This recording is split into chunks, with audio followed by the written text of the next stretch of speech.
संपूर्ण प्राणियों की जो रात है उसमें संयमी पुरुष जागता है, इसकी व्याख्या भी होगी। और जिसमें सब प्राणी जागते हैं उसमें वह मुनि श्रुति की तरह रहता है। ये उल्टा, जिसमें सब सोते हैं वो मुनि उसमें जागता है, और जिसमें सब जागते हैं उसमें मुनि वो सोता है।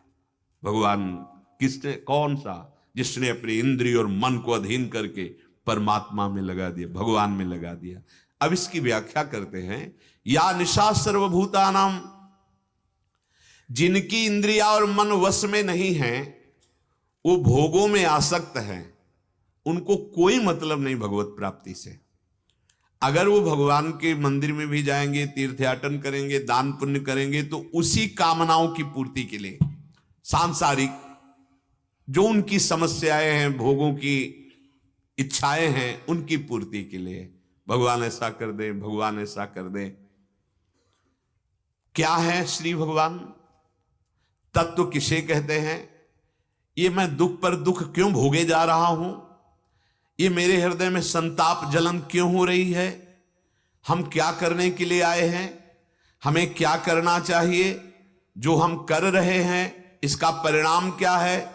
ये बिल्कुल उनको ज्ञान नहीं है, तो उनको माना गया सोता हुआ।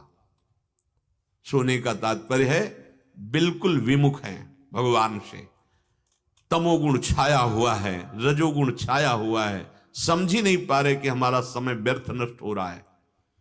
संपूर्ण प्राणी को भूत कहा गया, संपूर्ण प्राणियों को भूतानाम, भगवान कह रहे भूतानाम। जैसे पशु पक्षी है ना, अगर आप भजन नहीं करते तो आप कोई खास नहीं हो, वैसे ही हो आप, और उनसे गिरे हुए हो। गिरे हुए इसलिए कि पशु पक्षी तो अपने कर्मों को भोग कर ऊपर उठ रहे हैं, और आप ऊपर से अपने कर्म बिगाड़कर नीचे अधोगति को जा रहे हो। पशु पक्षी खाना पीना, बच्चा पैदा करना, सोना, पूरा जीवन इसी में व्यतीत करके मर जाना, अगर इतना ही है तो आप में उनमें अंतर क्या रहा? दिन भर खूब कमाए भोग सामग्री और भोगे, और फिर सोए, फिर कमाए, फिर खाए, भोगे, फिर सोए, यही जीवन है। ये तो जीने का तरीका है। आप जी किसके लिए रहे हो? कमाने के लिए। कमा किसके लिए रहे हो? भोगने के लिए। भोगों का क्या फल है? बार बार वही तृष्णा, बार बार वही कामना। आपके जीवन का लक्ष्य क्या बना? कुछ नहीं। तो फिर पशु पक्षी में और आप में क्या अंतर रहा? फिर क्या दुर्लभो मानुषो देहो। ऐसे जो रात दिन केवल कमाना, खाना, भोगना, सुख आराम, मनोरंजन, धन जमा करना, ये है रात, अज्ञान अंधकार। इसमें प्रभु से विमुख है वो।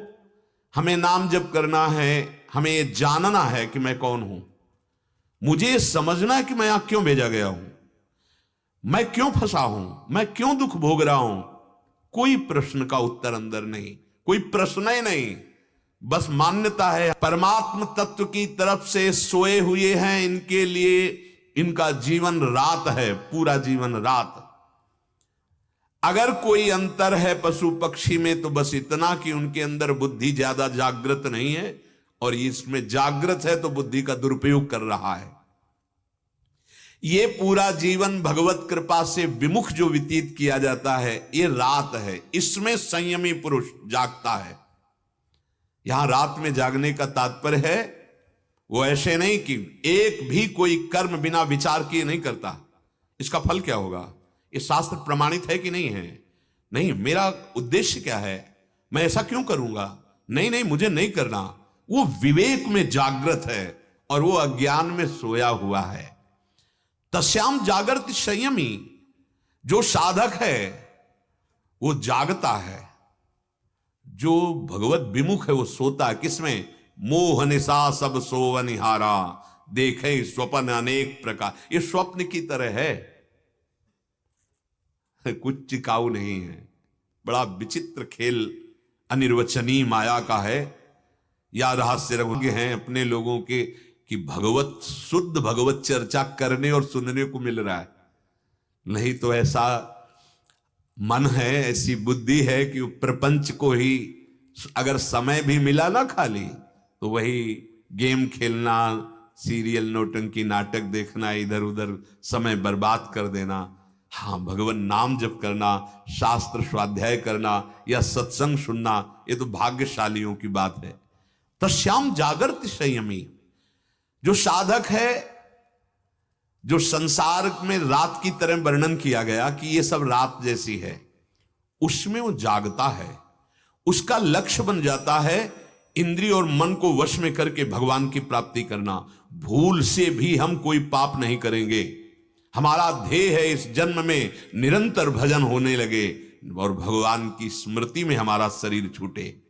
संसार के भोगों में रत होकर के जो लगे हुए हैं वो मानो रात में सो रहे हैं, और जो संसार में ही रहकर अपने कर्तव्य का पालन करते हुए नाम जप कर रहे हैं और लक्ष्य है मुझे भगवत प्राप्ति करनी है, वो जाग रहे हैं। वो संयमी मानो जाग रहे हैं।